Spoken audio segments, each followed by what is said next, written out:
Everything started when I began experiencing severe pain and bleeding. Within a month, I lost 20 pounds.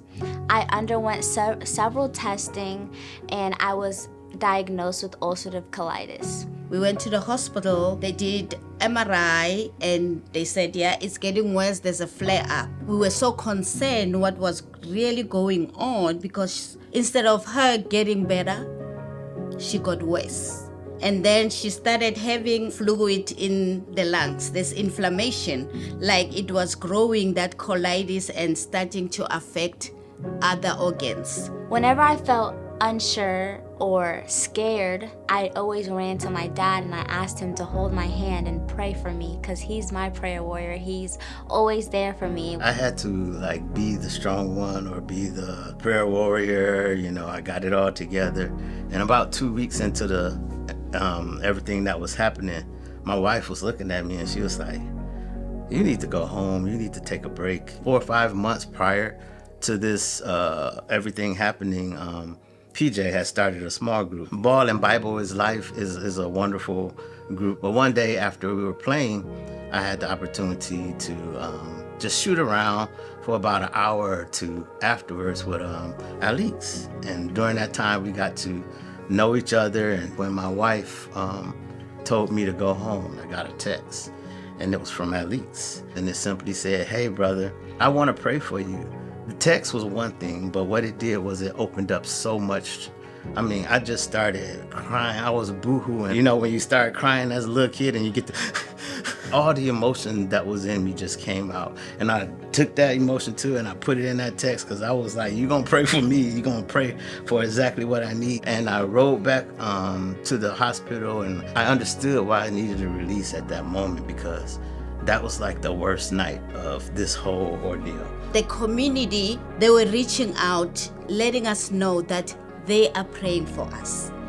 And that gave us a sense of hope. And I remember I went down to the chapel and I prayed. I said, God, please turn it around because we need you right now. That's when one of the doctors, he said, you know what, your daughter is very sick. I'm gonna move her from a regular unit to an ICU. They wanted to do MRI of the brain, because she was not moving like she's supposed to be moving. As she went to MRI, that's when she had a stroke. It was so devastating for our family. When I first was told that I had a stroke, I woke up paralyzed on my left side and I didn't know what to do. I couldn't even be upset that my left side was paralyzed because the first thing that the doctors told me when I woke up was that you almost died. My parents and my father, he taught me growing up, he was like, you're not gonna always have that faith and that confidence, and he'll help you in that time when you need him to help. So I just called out to God, like, Lord, help my unbelief. God sent this radiologist who came and he did evacuation of the blood clots and also removing some of the brain bleed. After he did that, everything became better. When things started turning around, the first things that I wanted to do when I got back home was go back to my youth group, my small groups. When I was in the hospital, I got calls from my best friend Lerato every Sunday when she was at youth, and I would get to talk to my best friends from youth. They were all just cheering me up on the phone. We couldn't have gotten through this without our small groups at Discover Life Church. I was most proud of walking into the church because they told me that it would take me 6 months to a year to start walking again.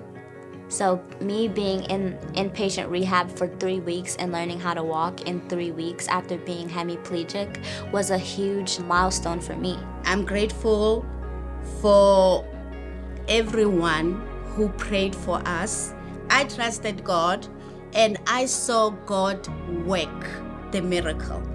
And if you have faith and you trust in Him and you genuinely ask Him to intervene on your behalf, God will hear you, God will do it. Do not cease on praying because prayer works.